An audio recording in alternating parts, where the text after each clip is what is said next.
बिस्मिल्लाहिर्रहमानिर्रहीम। Welcome to my channel जोहरे इल्म। शिकवा ज़ुल्मते शब से तो कहीं बेहतर था, अपने हिस्से की कोई शम्मा जलाते जाते। आज के इस लेक्चर में उर्दू लाज़मी FSC पार्ट 1 फेडरल बोर्ड के पहले दरसी सबक अपनी मदद आप के अहम निकात पेश किए जाएंगे। इससे कबल हम सर सैयद अहमद ख़ान का तारुफ पढ़ चुके हैं। सबक अपनी मदद आप के मुसन्निफ सर सैयद अहमद ख़ान हैं। सिनफ़े अदब के एतबार से ये मज़मून है। सर सैयद अहमद ख़ान का ये मज़मून मक़ालात सर सैयद से लिया गया है। सबक अपनी मदद आप के अहम निकात हर पैराग्राफ के हवाले से पेश किए जाएंगे ताकि इम्तहानी नुक्ता निगाह से सवालात के जवाबात, मुख्तसर सवालात और MCQs आसानी से हल किए जा सकें। ये निकात खुलासा नवीसी और इक्तबास की तशरीह में भी मददगार साबित होंगे। पहला पैराग्राफ। अपनी मदद आप सिनफ़े अदब के एतबार से क्या है? मज़मून है। उम्दा आज़मूदा मक़ूला। सबक अपनी मदद आप एक नहायत उम्दा आज़मूदा मक़ूला है कि खुदा उनकी मदद करता है जो अपनी मदद आप करते हैं। गोया ये एक ऐसा मक़ूला है, ऐसा जुमला है जिसके गिर्द अफराद और कौमों की ज़िंदगी गर्दिश करती है। तरक्की का तजर्बा। इंसानों, कौमों और नस्लों की तरक्की का तजर्बा इस मक़ूले खुदा उनकी मदद करता है जो अपनी मदद आप करते हैं में जमा है। कौमी मजबूती की जड़। एक शख्स में अपनी मदद करने का जज्बा या जोश उसकी सच्ची तरक्की की बुनियाद बनता है। अगर ये जोश बहुत सारे अफराद में पाया जाए तो उनकी कौमी तरक्की, कौमी ताकत और कौमी मजबूती की जड़ बन जाता है। इसी पैराग्राफ में सर सैयद अहमद ख़ान ने दूसरों पर इन्हिसार करने के 5 नुकसानात बताए हैं। नंबर 1, जोश अपनी मदद आप करने का कम हो जाना। नंबर 2, ज़रूरत अपनी मदद आप करने की दिल से मिट जाना। नंबर 3, इज़्ज़त जो इंसान की असली चमक है वो जाती रहती है। नंबर 4, गैरत, जुर्रत और हमियत का खात्मा होना। नंबर 5, आदमी अपनी पहचान और शनाख्त खो देता है और दूसरों की नज़र में जलीलो रुस्वा हो जाता है। अपाहज आज भी कर देंगी ये बैसाखियां तुझको, सहारे आदमी से इस्तिकामत छीन लेते हैं। दूसरा पैराग्राफ। कौमों में गलत फहमी। सर सैयद अहमद ख़ान माशरे के अलमिये पर रोशनी डालते हुए कहते हैं कि हम यूरोपीय ममालिक को तरक्की याफ्ता और ख़ुद को तनज़ुली का शिकार समझते हैं। यहाँ 2 कौमों की मिसाल देते हुए कहते हैं कि एशिया में रहने वाले लोगों का नज़रिया है कि अगर गवर्नमेंट अच्छी होगी तो रियाया या कौम तरक्की करेगी, जबकि यूरोप के रहने वालों की सोच है कि कानून बनाने वाली मजलिसें ही तरक्की का बड़ा जरिया हैं। सर सैयद अहमद ख़ान ने दोनों के नज़रियात को रद्द करते हुए कहा कि जब तक कोई कौम अपनी मदद आप नहीं करेगी वो तरक्की नहीं कर सकती। तीसरा पैराग्राफ। उम्दा गवर्नमेंट के फ़वाइद। उम्दा गवर्नमेंट का बड़ा फ़ायदा ये है कि आदमी आज़ादी से अपनी कुव्वतों का इस्तेमाल करके इनफरादी तौर पर तरक्की कर सकता है।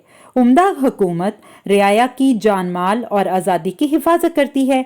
जिस कदर उम्दा गवर्नमेंट होती है उतना ही ज़ाती नुकसान कम होता है, लेकिन इंसान के बर्ताव को तब्दील करने में कोई मददगार साबित नहीं होती, क्योंकि फितरत में तब्दीली नामुमकिन है। दुनिया का कोई कानून सुस्त को मेहनती, फजूल खर्च को किफ़ायत शियार और शराबखोर को ताइब नहीं बना सकता, बल्कि ये सब बातें मेहनत, किफ़ायत शियारी और नफ्स कुशी से हासिल हो सकती हैं। खुदा ने आज तक उस कौम की हालत नहीं बदली, ना हो जिसको ख्याल आप अपनी हालत के बदलने का। चौथा पैराग्राफ। मुल्क का ढांचा अवाम और हुकूमत पर कायम है। अगर हुकूमत बहुत अच्छी और अवाम बुरी होगी तो वो हुकूमत को खींचकर अपने जैसा बना लेगी।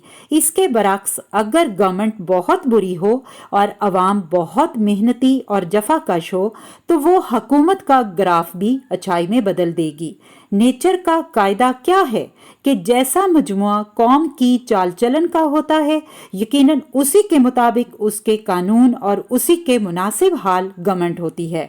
जिस तरह पानी खुद अपनी पंसाल में आ जाता है, इस तरह उम्दा रियाया पर उम्दा हुकूमत और जाहिल खराब ना तरबियत याफ्ता रियाया पर वैसी ही अक्खड़ हुकूमत करनी पड़ती है। 5वां पैराग्राफ। सर सैयद के नज़दीक तमाम तजर्बात से साबित हुआ कि किसी भी मुल्क की खूबी, उम्दगी, कदर मंजिलत और तरक्की का इन्हिसार उसकी रियाया के चाल चलन, अखलाक व आदात, तहजीब व शाइस्तगी पर मुनहसर है, क्योंकि कौम शख्सी हालतों का मजमुआ है। छठा पैराग्राफ, कौमी तरक्की मजमुआ है 4 चीज़ों का: शख्सी मेहनत, शख्सी इज्जत, शख्सी ईमानदारी और शख्सी हमदर्दी। इसी तरह कौमी तनज़ुली शख्सी बेइज्जती, शख्सी सुस्ती, शख्सी बेईमानी, शख्सी खुदगर्जी और शख्सी बुराइयों का मजमुआ है। बैरूनी कोशिशों से बुराइयों को ख़त्म करने का नतीजा क्या निकलता है? अगर हम चाहें बैरूनी कोशिशों से बुराइयों को जड़ से उखाड़ डालें तो ये बुराइयां किसी और नई सूरत में ज़्यादा पैदा हो जाएंगी, जबकि हमें शख्सी ज़िंदगी, शख्सी चाल चलन को दुरुस्त करना होगा, क्योंकि सर सैयद के नज़दीक इस माशरे को बैरूनी नहीं बल्कि अंदरूनी मसाइल का सामना है। 7वां पैराग्राफ, मुअज़्ज़ज़ कौमों की पहचान का पैमाना। उस कौम की तालीम व तरबियत, बातचीत करने का तरीका, ज़ाहिरी लिबास, सैर सपाटे, शुगल अशगाल को देखा जाता है। गोया हर फर्द अपनी कौम का चलता फिरता इश्तिहार है। 8वां पैराग्राफ, असली ग़ुलाम कौन है?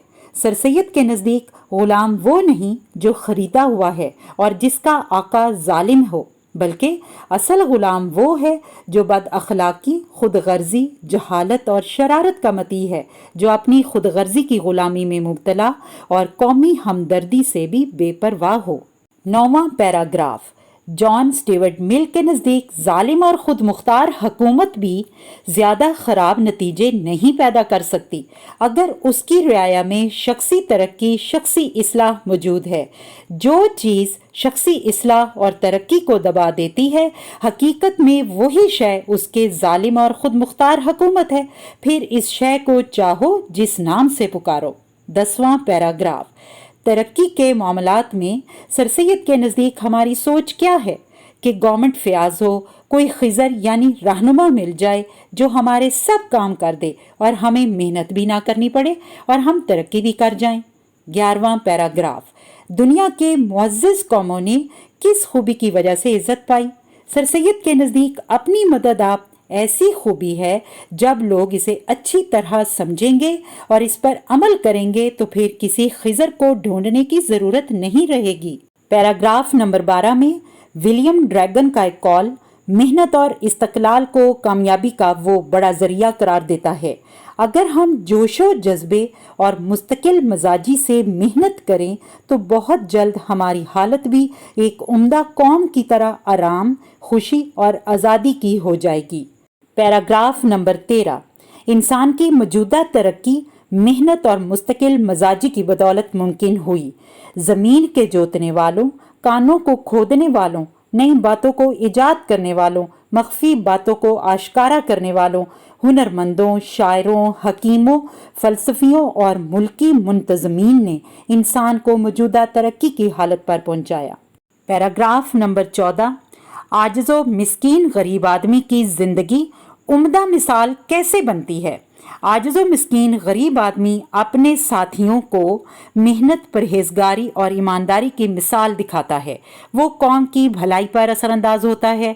उसका चाल चलन और ज़िंदगी का ये तरीका आइंदा नस्ल के लिए उम्दा नमूना बन जाता है।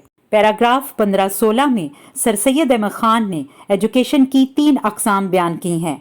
इल्मी तालीम, वो जो मकतब, मदरसे और कॉलेज में हासिल की गई हो। अमली तालीम, ऐसा शख्सी चाल चलन जो दूसरे इंसान की ज़िंदगी और चाल चलन पर असरअंदाज हो। हकीकत में यही उम्दा अमली तालीम है। लाइफ एजुकेशन, ज़िंदगी का इल्म यानी ज़िंदगी के बर्ताव का इल्म लाइफ एजुकेशन कहलाता है। सर सैयद अहमद ख़ान ने लाइफ एजुकेशन पर बहुत ज़ोर दिया है, जिस पर अमले पैरा होकर इंसान मुहज़्ज़ब, तरक्की याफ्ता और कामयाब तरीन फ़र्द बनता है। आखिरी पैराग्राफ में लॉर्ड बिकन का कॉल है, इल्म से अमल नहीं आ जाता, इल्म को अमल में लाना इल्म से बाहर और इल्म से बालातर है। मुशाहिदा इंसान की ज़िंदगी को दुरुस्त और इसके इल्म को बाअमल कर देता है। सबक के आखिर में सर सैयद अहमद ख़ान ने क्या खूबसूरत बात की है। इल्म की बनिस्बत अमल اور سوانے عمری کی بنسبت عمدہ چال چلن آدمی کو زیادہ تر معزز اور قابل ادب بناتا ہے۔ اس کے ساتھ آج کا لیکچر ختم کرتی ہوں۔ اگر آپ میرے چینل پر نئے ہیں تو میرے چینل کو سبسکرائب کیجئے، لائک کیجئے اور کومنٹس دینا ہرگز مت بھولیے گا۔ اللہ نگہبان۔